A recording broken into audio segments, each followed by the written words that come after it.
So today's class 20 kg lift. 20 kg lift எப்படி sir சைக்கிளை தூக்கி அடிக்கிறது, சிலிண்டர் 40 கிலோ தூக்கி அடிக்கிறது. ஸோ 300 கிலோ தூக்கி கூட ஒருத்தர் அடிக்கலாம்.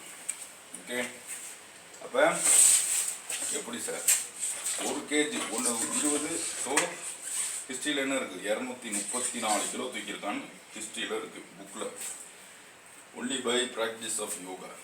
அப்போ பைசப்ஸுக்கு அந்த ஸ்ட்ரென்த் இல்லை, ஏன்னா எக்ஸசைஸ் கிடையாது, சுத்தமாக கிடையாது.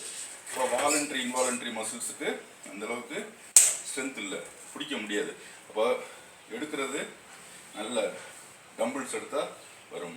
அப்படி இல்லாத நேரத்தில் கேன்டிலீவர் பீம் மாதிரி லோடு இங்கே விட இந்த இடத்துல இருக்கும். அப்போ இது ஒரு கயிறு மாதிரிக்க இந்த டிஷ்யூ ரைட்டா, இதுக்கு இதோட ஸ்ட்ரென்த் போச்சு.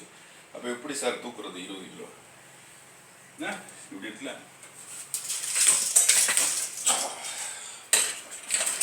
அவசரப்படக்கூடாது. ஓகே, இந்த கையில் தூக்கலாம், உடஞ்ச கை. ஸோ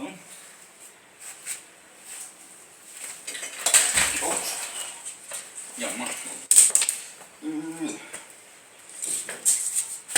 ஓகே,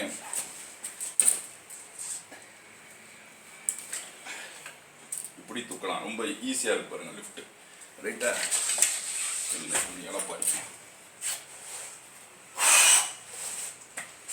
ஓகே, இப்போ 2 தோசை காலியாக போச்சு, 3 தடவை தூக்குனது, அதில் சாப்பிட்ட தோசை. ஓகே, அப்புறம் என்ன செய்யணும்? ஸோ 20 கிலோ இல்லை, முடிஞ்சால் 200 கிலோ தூக்கி கூட அடிக்கலாம், அடித்த சட்னி.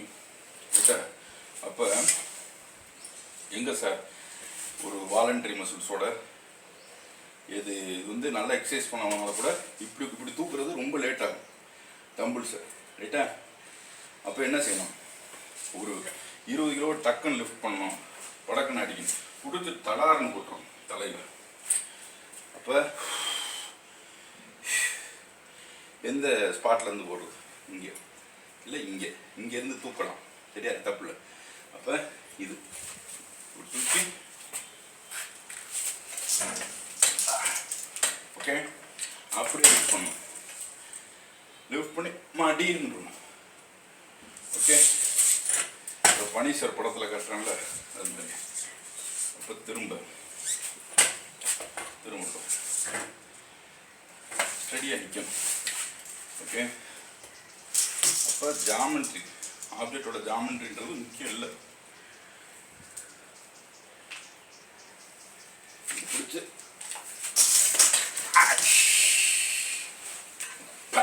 தூக்கிடு. ஓகே, 20 தடவை கூட செய்யலாம். ஆனால் டைரக்டு இப்படி வச்சு தூக்க முடியாது. ஏன்? பைசப்ஸுக்கு ஸ்ட்ரென்த் இருக்காது, ஏன்னா எக்ஸசைஸ் இருக்கணும். எக்ஸசைஸ் இருந்துச்சுன்னா இந்த 17 இன்ச் பைசப்ஸ் ஆட்டோமேட்டிக்காக நல்லா இருக்கும். புரியுதா? இது எக்ஸசைஸே இல்லை.